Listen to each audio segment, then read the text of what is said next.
Assalamualaikum warahmatullahi wabarakatuh. Sahabat semua, selamat datang di channel kami. Semoga kalian semua senantiasa diberi kesehatan, rezeki yang berkah, dan kebahagiaan oleh Allah Subhanahu wa Ta'ala. Pada kesempatan kali ini, saya akan membawakan sebuah kisah hikmah yang penuh makna dan pelajaran berharga tentang seorang tokoh yang terkenal cerdas, jenaka sekaligus penuh kebijaksanaan. Siapa lagi kalau bukan Abu Nawas? Cerita ini berjudul Cara Abu Nawas Mengelabuhi Mimpi Raja Harun al-Rasyid. Mari kita simak bersama-sama kisahnya. Pada suatu malam, baginda Raja Harun al-Rasyid, pemimpin negeri Baghdad yang bijaksana namun terkadang keras kepala, mengalami sebuah mimpi buruk. Dalam mimpinya, sang raja bertemu dengan seorang lelaki tua berjubah putih. Wajah lelaki itu tampak serius dan penuh wibawa.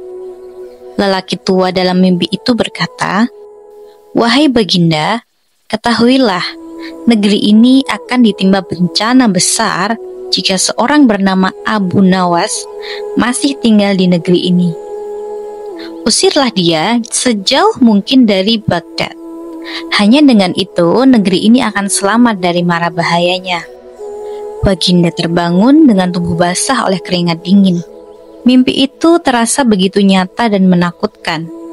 Tanpa berpikir panjang, pagi harinya baginda memanggil para pengawal istana. Dengan suara lantang baginda memerintahkan, "Usir Abu Nawas dari Baghdad. Ia pembawa kesialan bagi negeri ini. Tapi ingat, ia boleh kembali ke negeri ini dengan syarat tidak boleh berjalan kaki, tidak boleh berlari, tidak boleh merangkak, tidak boleh melompat, dan tidak boleh pula menunggang keledai atau binatang tunggangan lainnya." Para pengawal pun segera menyampaikan titah tersebut kepada Abu Nawas.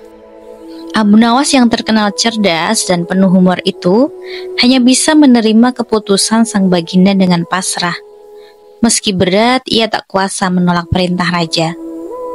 Dengan membawa bekal seadanya, Abu Nawas berangkat meninggalkan rumah, istri, dan tanah kelahirannya. Sang istri hanya bisa mengiringi kepergian suaminya dengan derayan air mata.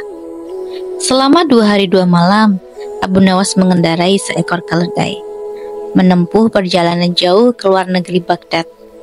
Meski terusir, Abu Nawas tidak larut dalam kesedihan. Ia yakin, di balik setiap musibah pasti ada hikmah dan jalan keluar dari Allah Subhanahu wa Ta'ala. Dalam hati Abu Nawas berdoa, "Ya Allah, Engkau adalah sebaik-baik penolong. Tidak ada teman terbaik dalam kesusahan selain Engkau. Tunjukkanlah aku jalan keluar." Hari demi hari berlalu, bekal yang dibawa Abu Nawas mulai menipis.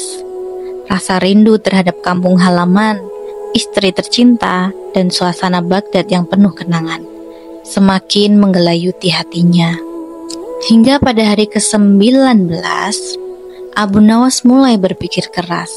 Bagaimana caranya ia bisa kembali ke Baghdad tanpa melanggar larangan baginda? Ia tahu ia tidak boleh berjalan kaki, berlari, merangkak, melompat, maupun menunggang keledai atau hewan lainnya. Lalu bagaimana caranya? Apakah harus meminta bantuan orang lain? Itu bukan watak Abu Nawas. Ia pantang merepotkan orang lain untuk masalah pribadinya. Akhirnya setelah merenung lama, akal cemerlang muncul di benaknya. Sebuah ide yang mungkin tak pernah terpikirkan oleh orang lain sebelumnya. Abu Nawas mulai mempersiapkan segalanya. Ia kembali menyewa seekor keledai, tapi kali ini bukan untuk ditunggangi di atas punggungnya. Abu Nawas membuat sebuah gantungan dari kain tebal dan kuat di bawah perut keledai. Ia kemudian bergelantungan di situ, di bawah perut keledai seperti keranjang yang diikat. Dengan posisi itu secara hukum dan ucapan sang baginda, Abu Nawas tidak berjalan, tidak berlari, tidak merangkak, tidak melompat, dan tidak pula menunggangi keledai. Cerdas sekali, bukan? Dengan penuh semangat, Abu Nawas pun memulai perjalanannya pulang ke Baghdad. Rasa rindu bercampur bahagia memenuhi hatinya. Jalanan terasa lebih indah dari biasanya. Begitu mendengar kabar bahwa Abu Nawas akan kembali ke Baghdad, rakyat bersuka cita. Abu Nawas memang sangat dicintai rakyat karena kecerdasannya yang luar biasa dan kebaikan hatinya. Desus-desus tentang kembalinya Abu Nawas menyebar secepat aroma harum bunga di musim semi. Setiap sudut negeri membicarakan kepulangan Abu Nawas. Namun, ketika kabar itu sampai ke telinga Baginda Raja Harun al-Rasyid, perasaan sang Baginda tercampur aduk. Di satu sisi, ia senang karena merasa Abu Nawas pasti akan melanggar larangan dan bisa diberi hukuman. Tapi di sisi lain, ia juga penasaran, bagaimana Abu Nawas bisa nekat kembali. Saat Abu Nawas tiba di gerbang istana, Baginda memerintahkan para pengawal untuk segera menangkapnya. Sang raja keluar dari istana dengan perasaan penuh kemenangan. Namun, betapa terkejutnya Baginda saat melihat Abu Nawas bergelantungan di bawah perut keledai. Ketika wajah Baginda berubah, ia menyadari bahwa Abu Nawas sama sekali tidak melanggar larangan yang telah ia keluarkan. Ia tidak berjalan kaki, tidak berlari, tidak merangkak, tidak melompat, dan tidak menunggang keledai. Baginda tak bisa berkata apa-apa. Ia merasa kagum sekaligus kesal. Akhirnya dengan suara berat, Baginda berkata, "Wahai Abu Nawas, sungguh engkau ini orang paling licik sekaligus paling cerdas yang pernah aku kenal. Baiklah, mulai hari ini engkau boleh tinggal kembali di Baghdad." Rakyat bersorak gembira, Abu Nawas pun tersenyum penuh syukur. Sahabat semua, dari kisah ini kita bisa memetik beberapa pelajaran berharga. Bahwa dalam situasi sesulit apapun, jangan pernah menyerah. Gunakan akal sehat, tetap berpikir positif, dan yakinlah bahwa Allah Subhanahu wa Ta'ala pasti memberikan jalan keluar.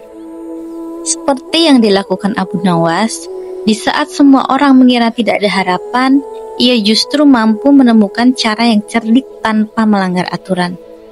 Juga, dari kisah ini, kita belajar bahwa kekuasaan tidak boleh disalahgunakan hanya karena sebuah mimpi atau bisikan tanpa kebenaran. Sahabat semua, semoga kisah ini bisa menjadi hiburan sekaligus pelajaran berharga bagi kita semua. Jangan lupa untuk klik tombol subscribe, like, dan aktifkan lonceng notifikasi agar tidak ketinggalan kisah-kisah hikmah dan inspiratif lainnya di channel ini. Terima kasih sudah menyimak. Wassalamualaikum warahmatullahi wabarakatuh.